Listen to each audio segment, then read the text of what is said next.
Buenas tardes. La Secretaría de Cultura del Gobierno de México, a través de Centro Cultural Tijuana, les da la más cordial de las bienvenidas a la Semana de la Dramaturgia.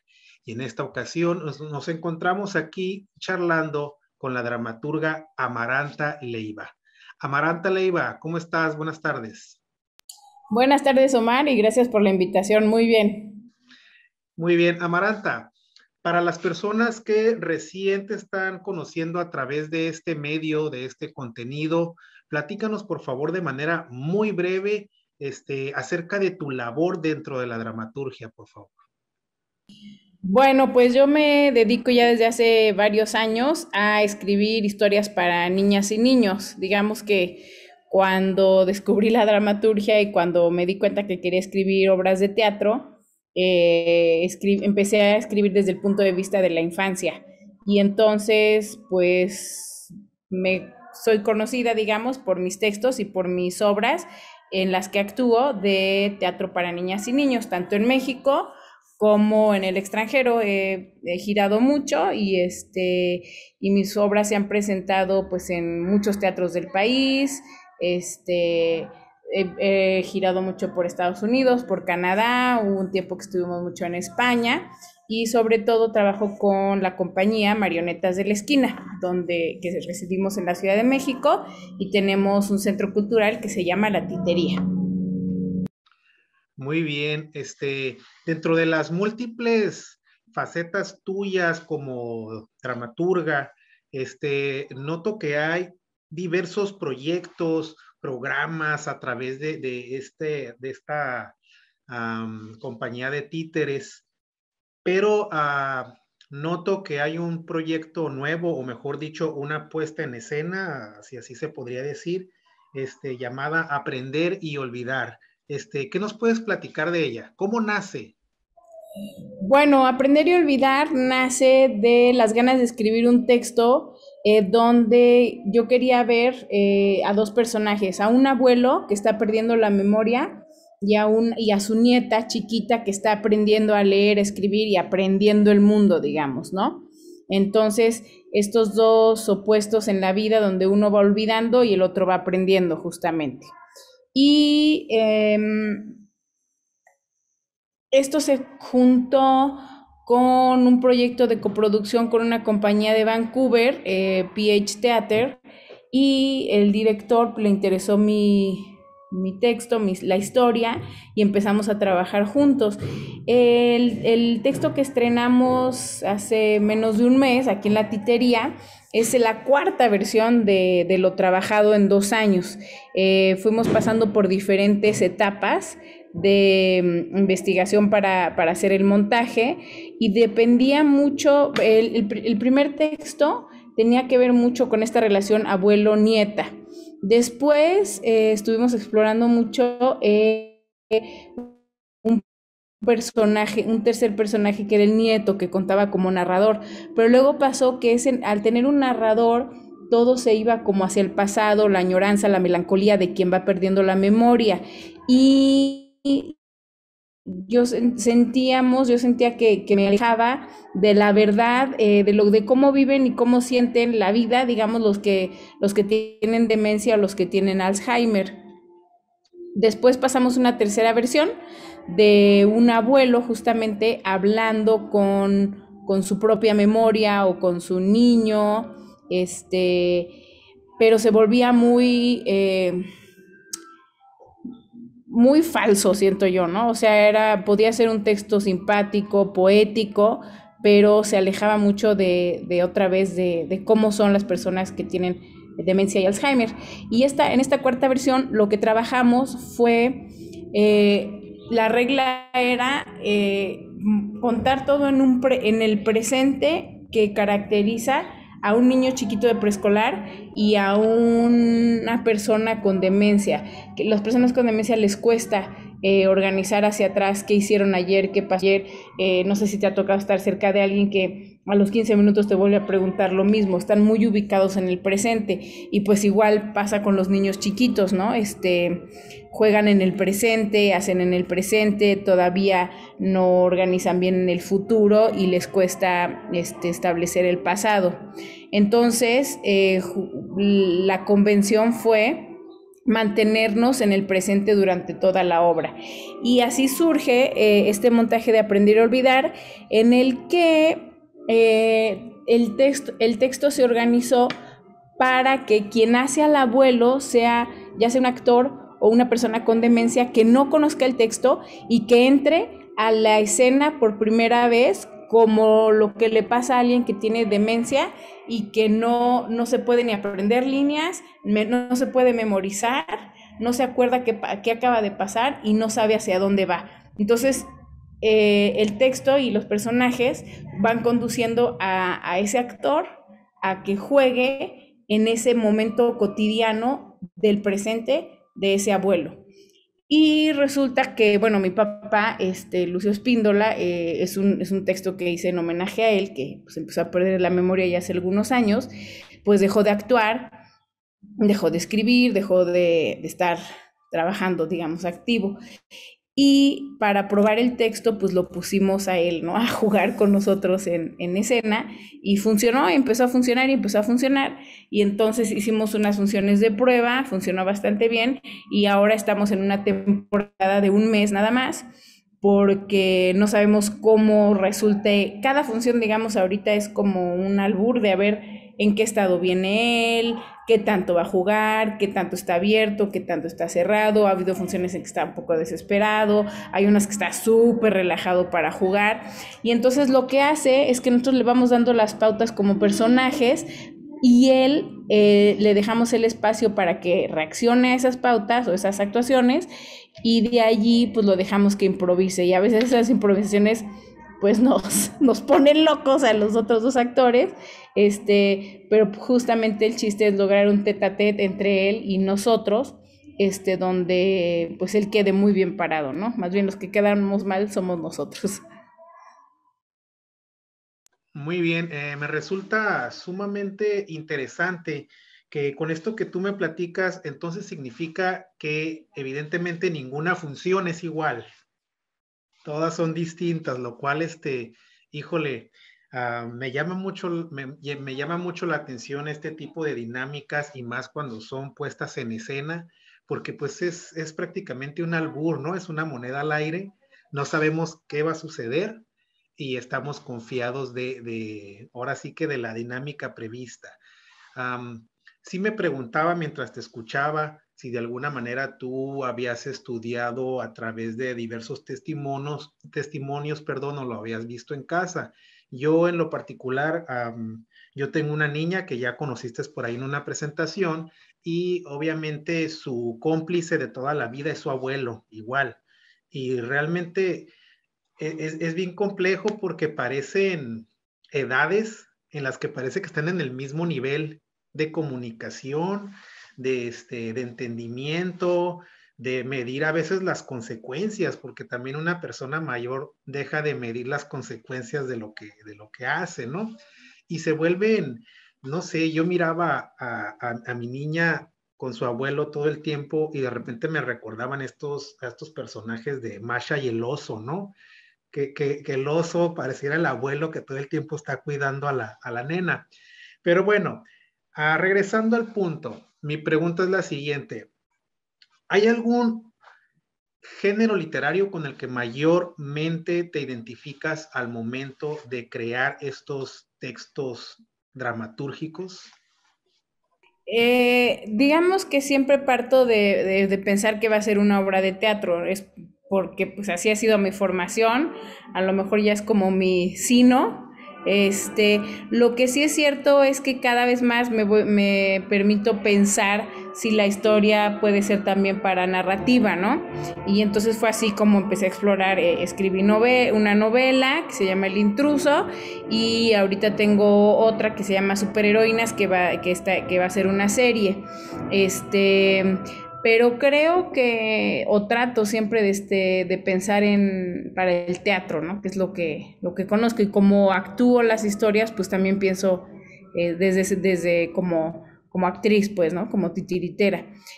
Creo que en particular este texto, Aprender y Olvidar, eh, así como está, no lo pensaría como para un cuento o para narrativa, pues, ¿no? Porque sobre todo está, pues, toda esta dinámica, esta manera de actuar, esta manera de interactuar con el abuelo, que es muy, voy a girar así tantito, que es muy, pues muy teatral, ¿no? Porque te digo, es el presente, es ver qué pasa, es como tú dices, en cada momento puede cambiar, el, la actuación, lo que pasa, hay mucho espacio para la improvisación y eso creo que es lo que lo hace, o sea, que hay un riesgo constante, y que tanto Lucio, el actor que hace de abuelo, esté en el presente siempre porque esa es su condición mental en este momento, pero también nos obliga a nosotros como actores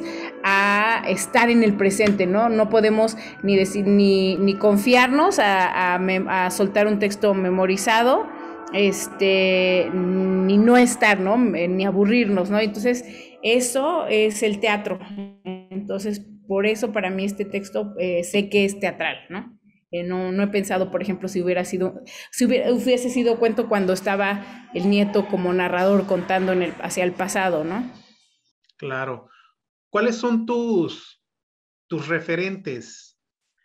¿De quién podemos ver, en quién te ha inspirado para crear estas obras? Bueno, evidentemente, así como tú cuentas de tu hija y su abuelo, esta obra está inspirada igualmente en la relación de mi papá con mi hija cuando era pequeña, ¿no? Cuando era más pequeña.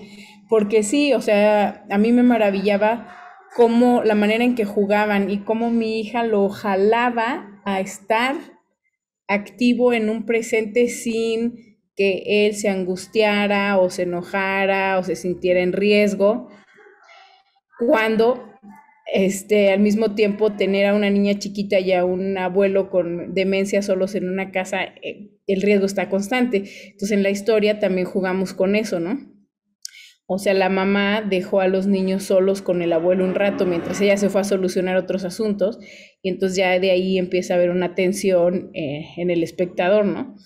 Y sí, digamos que me inspiré en esa relación, en verlos, en ese juego y luego hubo un trabajo de investigación sobre la condición de las personas con Alzheimer y demencia y otro trabajo importante que se hace mucho en Canadá de estas estancias para la gente de la tercera edad que tienen un programa donde niños de preescolar los van a visitar una vez por semana, ¿no?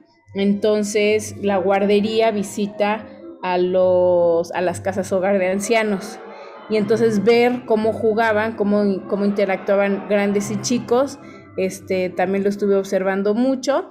Y otra parte del trabajo de investigación pues fue un laboratorio que hice con Kim, el director, tanto en Vancouver como acá en México, probando maneras de hablar te digo, de estar en ese presente y de ser fiel a la manera en que la persona con demencia vive el día a día.